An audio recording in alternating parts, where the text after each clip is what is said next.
Un ton particulièrement sérieux et grave. Comme attendu, Emmanuel Macron a dévoilé ce jeudi 27 novembre, à Vars, en Isère, les contours du tout nouveau service national, qui se veut volontaire et purement militaire. D'une durée de 10 mois, il s'adressera aux jeunes dès 18 ans.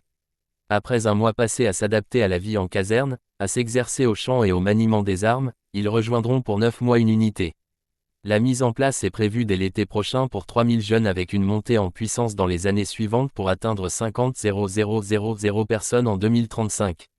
Découvrez Eufeupol, notre newsletter 100% politique. Dans l'ensemble du dispositif précisé par le chef de l'État, la journée de défense et de citoyenneté est amenée à devenir pivot. C'est au cours de cette journée qui s'appellera désormais journée de mobilisation, que les jeunes volontaires pourront se faire connaître. Surtout, cette journée permettra à l'armée d'identifier des personnes.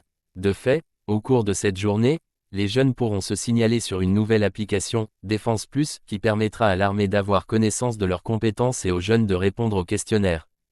Car Emmanuel Macron n'exclut pas complètement que pour certains, le service national devienne finalement obligatoire. Ainsi, en cas de crise majeure, le Parlement pourra autoriser de faire appel, au-delà des seuls volontaires, à celles et ceux dont les compétences auront été repérées durant cette journée de mobilisation.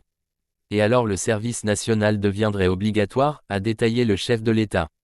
Il n'a pas précisé la nature des crises qui pourraient déclencher cette décision, mais a assuré que ce nouveau service militaire se fera uniquement sur le territoire national.